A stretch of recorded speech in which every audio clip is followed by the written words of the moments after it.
अस्सलाम वालेकुम। आज हम बात करेंगे मुझे कबूल नहीं के 8 एपिसोड के बारे में। लेकिन वीडियो शुरू करने से पहले हमारे चैनल को सब्सक्राइब कर दीजिए अगर आपने अभी तक नहीं किया, ताकि हमारी हर न्यू वीडियो आप तक पहुंच सके।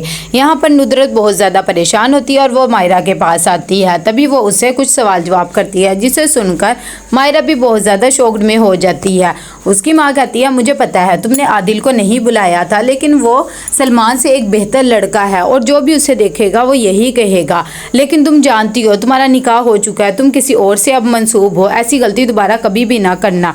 यहाँ पर उसकी दादी बहुत ज़्यादा परेशान होती है और वो शकील को कॉल करती है। तभी उसे हौसला दे रही होती हैं कि तुम बिल्कुल भी टेंशन ना लो, इंशाल्लाह सब बेहतर हो जाएगा।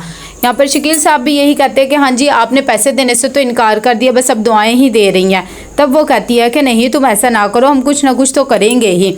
बातों बातों में वो कह देती है कि जब ये सब मामला ठीक हो जाए तो लड़कियों की शादी कर देंगे, ताकि सब अपने अपने घर की हो। जब वो ये बात सुनता है तो उसे बहुत ज़्यादा गुस्सा आता है और वो कहता है कि मुझे आवाज़ ही नहीं आ रही। उसकी दादी बहुत ज़्यादा करती है बाहर के हेलो हेलो, लेकिन वो बिल्कुल भी कॉल रिसीव नहीं करता और बंद कर देता और बाद में कहता है कि पैसे दिए हैं और शादियाँ करवा रहे हैं।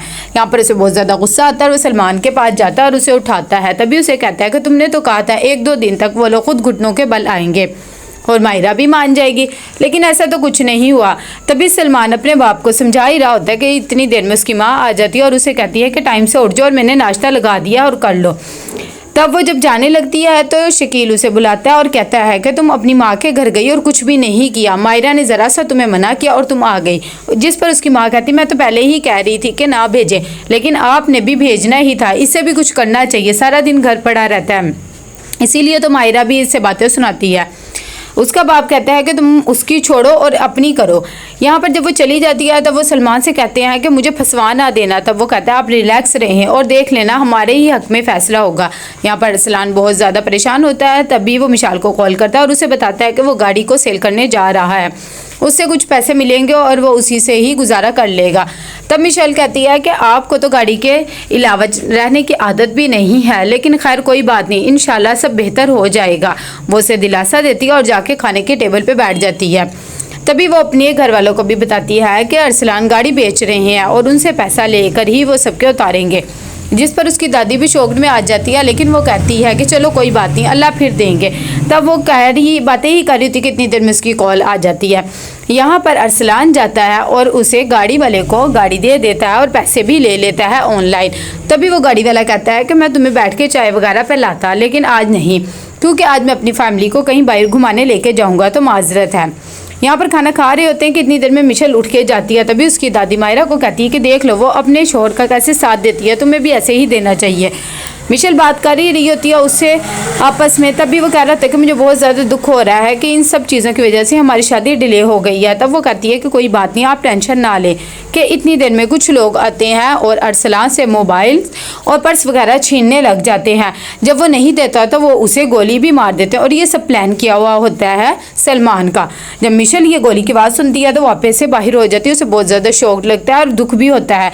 यहाँ पर वो लोग उसे मार कर चले जाते हैं। तभी मिशेल घबराहट से अंदर जाती है और मायरा पे गुस्सा उतारने लग जाती है और उसे बताती है कि अरसलान को गोली लग गया, अगर उसे कुछ भी हुआ तो मैं तुम्हें नहीं छोड़ूंगी। यहाँ पर उसकी दादी भी उसे ही कोसती है कि तुम्हारी ये देख लिया नतीजा जिद का। तभी वो बेचारी सर पकड़ के बैठ जाती है कि मैंने तो ऐसा कुछ भी नहीं किया। यहाँ पर सलमान के घर पे भी कोहराम मच जाता है और सब अरसलान को ही रो रहे होते हैं कि उसे गोली लगी, बहुत ज़्यादा परेशान होते हैं।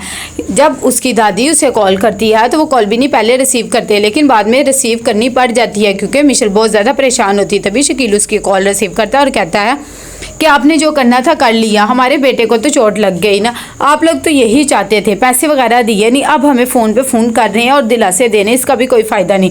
यहाँ पर जब उसकी माँ कहती है कि मुझे भी ले जाओ, तभी वो मना कर देते हैं और कहते हैं कि अभी मैं और अब्बा जाएंगे। मिशेल बहुत ज़्यादा परेशान होती है और मुसलसल मायरा पे इल्ज़ाम तराशी कर रही होती है और उससे कहती है कि तुम्हें सुकून मिल गया, तुम ही नहीं चाहती थी पैसे मिले। तब उसकी माँ उसे समझाती है कि इसमें मायरा की कोई भी गलती नहीं और ठंडे दिमाग से काम लो। लेकिन उसकी दादी भी मिशेल के साथ ही होती है और वो कहती है कि ये इसी की वजह से होता है, अगर इसने जिद ना की होती तो आज ये सब ना होता। जब रास्ते में वो जा ही रहे होते हैं कि उसका बाप उतरता है और सलमान को जूते लगाने लग जाता है और कहता है कि मैंने तुझे कहा था मामला सुलझाना है, तूने तो भाई पे ही गोली चलवा दी, तेरा तो खून सफ़ेद हो गया। तब वो कहता है कि तुम टेंशन ना लो, पहले हॉस्पिटल तो जाओ, ऐसा कुछ भी नहीं हुआ, मैंने सब प्लान किया हुआ था और एम्बुलेंस वगैरह भी पहले ही मंगवा के रखी थी। जाओगे तो पता लग जाएगा। जब वो हॉस्पिटल जाता है तो अपने बेटे को देखता है तो बहुत ज़्यादा परेशान होता है। तब वो उसे कहता है कि अगर तुम्हें कुछ हो जाता तो हम क्या करते। यहाँ पर सलमान बाहर खड़ा हुआ स्मोकिंग कर रहा होता है और सोच रहा होता है मायरा के बारे में कि अब तो वो आ ही जाएगी घुटनों के बल। इतनी देर में उसकी नज़र नीचे पड़ती है कि वो लोग आ गए हैं, तो वो जल्दी जल्दी हॉस्पिटल के अंदर जाता है और मिशेल को गाइडेंस करता है और कहता है कि बहुत मुश्किल से उसकी जान बची है, गोली सिर्फ छू के गुजरी है, ज़्यादा नुकसान भी हो सकता था। इतनी देर में सब घर वाले भी आ जाते हैं और वो सब घर वालों के सामने भी ड्रामा करते हैं। तभी शकील बहुत ज़्यादा बोलने लग जाता है कि आप लोगों ने तो हमारे बारे में सोचा ही नहीं, पता नहीं क्या इतना पैसा करना है। यहाँ पर मिशेल की भी बहुत बुरी हालत होती है और वो अरसलान को कह रही होती है कि अगर आपको कुछ हो जाता तो मेरा क्या होता, मैं तो तब से ही खौफजदा हूँ जब से मैंने ये खबर सुनी। तभी अरसलान उसे दिलासा देता है और कहता है मुझे कुछ भी नहीं हुआ। तब वो कहती है कि ठीक है, जब आपको डिस्चार्ज मिलेगा तो आपने सीधा हमारे घर आना है। यहाँ पर सलमान नुदरत और अपनी नानी को लगा रहा होता है बातों में और कह रहा होता है कि बस अब क्या कर सकते हैं, जो होना था सो हो गया। तभी उसकी दादी उसे दिलासा देती है कि मैं और नुदरत कुछ करेंगे, तुम लोग टेंशन ना लो। सलमान भी यही चाहता था और वो खुश हो जाता है ये बात। यहाँ पर मायरा भी बहुत ज़्यादा परेशान हो रही होती है और नमाज पढ़ के दुआ कर रही होती है कि अरसलान भाई को कुछ भी ना हो। कितनी देर में दरवाज़ा नोक होता है, वहाँ पर आदिल आया होता है। वो कहता है कि मैंने तुम्हारे घर वालों से मिलना है, मैं तुम्हारी अम्मी और दादी से बात करना चाहता हूँ। तभी मायरा कहती है कि मैं आपके ऑफिस से रिज़ाइन कर चुकी हूँ और अब आपको कोई भी बात करने की ज़रूरत नहीं है। लेकिन वो कहता है मैं अपनी मोहब्बत से दस्तबरदार नहीं हो सकता। खैर वो छोड़ देती है। यहाँ पर जब सब घर आ जाते हैं तो मायरा अरसलान की तबीयत के बारे में पूछती है तो उसकी दादी बोलने लग जाती है और कहती है तुम्हें हॉस्पिटल जाने की भी कोई ज़रूरत नहीं है। यहाँ पर वो जेवरात लेकर जाती हैं और नुदरत को कहती हैं कि तुम भी जल्दी से आ जाओ। तभी वो कहती हैं कि ठीक है। नुदरत जाती है मायरा के पास और उसे हौसला देती है और उसे बताती है कि अरसलान की तबीयत अब पहले से बेहतर है, तुम टेंशन ना लो और मुझे पता है ये सब कुछ तुमने नहीं किया।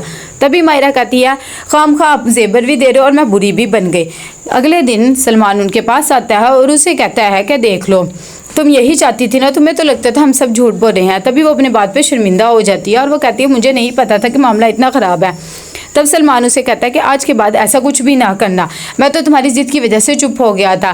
खैर मुझे एक बात पता लगी है कि तुमने जॉब छोड़ दी है। जॉब क्यों छोड़ी है, अच्छी भली तो जॉब थी। तभी वो कहती है कि अब उस ऑफिस में जाने का कोई भी बनता नहीं है जवाज़। लेकिन सलमान उसे कहता है कि क्यों, तुम्हारी तो गलती भी नहीं है, तुम्हें ऑफिस जाना चाहिए। तो कैसा लगा आपको ये एपिसोड, लाइक कमेंट शेयर करके लाजमी बताइएगा। अल्लाह हाफिज़।